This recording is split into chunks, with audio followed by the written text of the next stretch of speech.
let me ask you a question with respect to a statement which Essien Udom quotes as being on a bulletin board in the University of Islam in Chicago by the Honorable Elijah Muhammad. According to Essien, Mr. Muhammad states, "Up, you mighty race. You can accomplish what you willed. Build your future on these foundations: freedom, justice, and equality." What is the definition of freedom, justice, and equality for the black man, and where and when is it to be attained? Well, take equality first. The Honorable Elijah Muhammad doesn't teach us to associate equality with whites. Equality has nothing to do with whites. We don't want to be equal with the white man. He's not the criteria or yardstick by which equality is measured. He's not in a position to tell us we are equal. It's not his right. It's not his to do. Equality, we want equality. We had equality before the white man was created. We had equality before the white man came into existence. And we want equality whether the white man is on this earth or not. Equality means the opportunity to develop all of our dormant potential, all of our dormant capability. And in developing this dormant capability, the right and the ability to stand on this earth on some land of our own and bring about a civilization and a society in which we will be completely independent, complete freedom to take care of the needs, to take care of the wants and the likes and the dislikes of our people, to establish our own nation, our own society, our own heaven, our own future.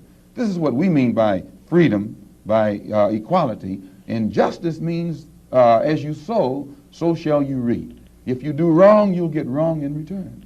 And if you do right, you'll get right in return. When you're in your own nation, in your own land, you're in a position to get justice. But when you're in another man's country, in another man's land, under another man's flag, and under another man's government, and under another man's court system, you have to look to that other man for justice, and you'll never get it. And Negroes in this country probably are authorities on that. Yeah. To what extent does this formulation approach that expounded by Zionists? They, for example, many Zionists maintain they could never expect justice in the Tsarist courts and the courts found in other countries in Eastern Europe and so on. And they decided that it would be wise to establish a separate state in Israel. And all of the world powers got together, the white world powers, I should say, got together and helped all of these white Jews to establish a separate state in the heart of a dark-skinned people's territory.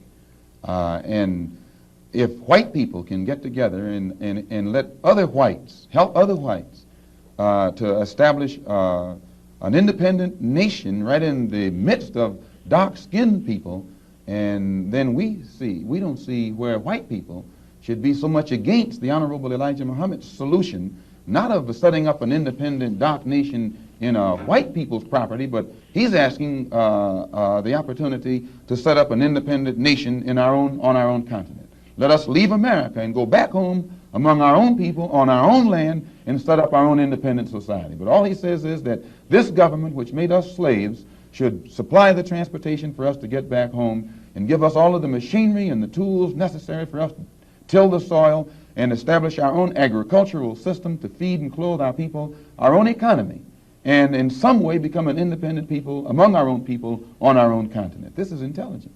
And Zionists should never criticize us. You say then that the United States is not the black man's country. Definitely American not. laws No, are no. not black men's laws. No.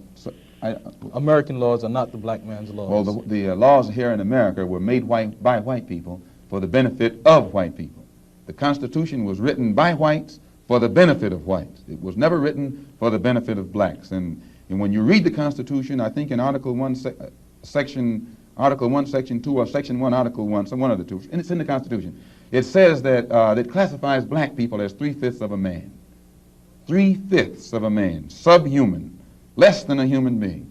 It relegates us to the level of cattle, hogs, chickens, cows. a commodity that could be bought and sold at the will of the master. No, it was written by whites for the benefit of whites and to the detriment of blacks. And when a black man stands up talking about his constitutional rights, he's out of his mind.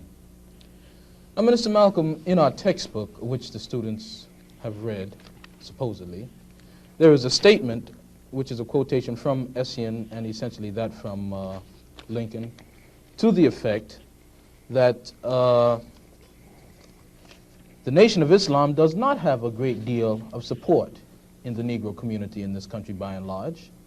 And a recent national poll of American Negroes found that leaders and rank and file, according to their statistics, supported the Reverend Martin Luther King somewhere over 90%, whereas the support and favorable rating that they gave Minister Muhammad was less than 20%, and somewhere around 45% of them gave an unfavorable rating to Mr. Muhammad. What would your response be in terms of Baldwin's statement that this is a growing thing and the kinds of evidence that we have that there isn't much to it? Well, that statement I just made concerning the Constitution is Article 1, Section 2 in the Constitution, where it classifies us as chattel. Baldwin did point out that Mr. Muhammad has the only grassroots support and is the only one whose whole following operates or functions on a mass vehicle. And I think Baldwin told Dr. Kenneth Clark that Martin Luther King is at the end of his rope.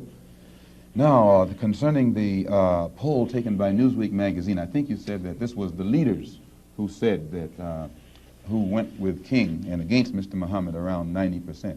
I just told you a little while ago, these leaders that they call leaders, this included Lena Horne, this included Dick Gregory, and this included comedians, comics, trumpet players, baseball players. Show me in the white community where a comedian is a white leader. Show me in the white community where a singer is a white leader, or a dancer or a trumpet player is a white leader. These aren't leaders.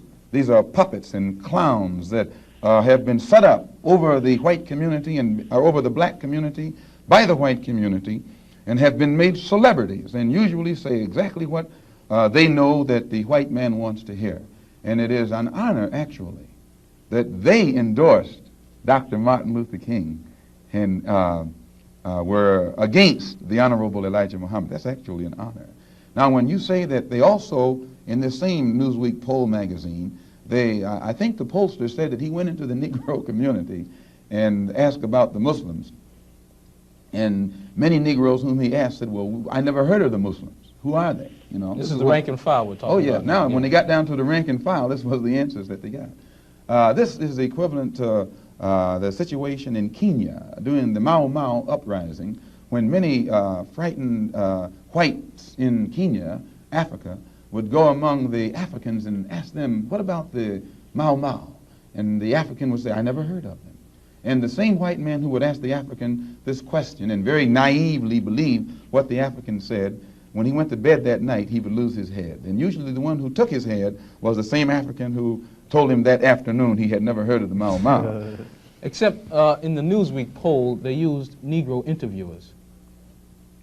You'll find that oftentimes Negroes are as much on guard around Negro interviewers, who usually represent the bourgeois element of Negroes, as they are on guard around whites. Usually Negroes know that when this bourgeois Negro walks through the door, he is not doing something that he's initiated himself, but he's involved in something in which the white man is the absolute author of and has sent him to the Negro community for some information. And when they give that Negro some information, usually they give him the information that they want want him to take back to the white man, because that's who he's going to take it back to. 4 more minutes. Our time is just about up, Minister Malcolm, and perhaps you could summarize and conclude by giving us, in your opinion, or in the opinion of Mr. Elijah Muhammad, what would be the ideal solution to the racial problem in the United States today? Well, on Thursday, October the 3rd, the New York Tribune, in an editorial, pointed out in Boston, in an article called The Civil Rights Iceberg, they pointed out how Kennedy had realized that beneath the water, the civil rights whole problem was political suicide. because in his own hometown, the head of the Board of Education, a woman named Mrs. Hicks, was running against the NAACP philosophy, and she swept aside all other opposition. The whole white community supported her in opposition to the NAACP's desire for integrated schools, integrated housing, and otherwise. So I say that to say this, that even the Jewish community, which is supposed to be pro-liberal, went against the NAACP. Whites are against integration in practice, but they're for it in principle. So the only solution is separation. And the Honorable Elijah Muhammad says that this can be brought about simply by letting our people be exposed to the truth about ourselves, about the white man, about our history and our condition in this country. And once we are exposed to the complete truth about things as they actually exist in this country, the masses of black people will choose complete separation from this entire system, political system, economic system, social system, and whatever other aspect or description or adjective you want to attach to it. Let us go back home to our own people, live among our own kind, and solve our own problems ourselves. And if the white man doesn't want us to go back to our own people and live in our own country, then since we can't get along together in peace on this country with white people, let us separate part of this continent, migrate to that separate territory, let the government give us everything we need to establish our own independent economic system and society, and thereby we'll be able to solve our own problems ourselves and prove that we are human beings and a part of the human family and can do for ourselves what other humans have done for themselves. And then we'll be able to stop blaming the white man for what he has done and stop begging the white man to solve our problems. We'll be able to solve our problems ourselves. Thank you very much. That's it.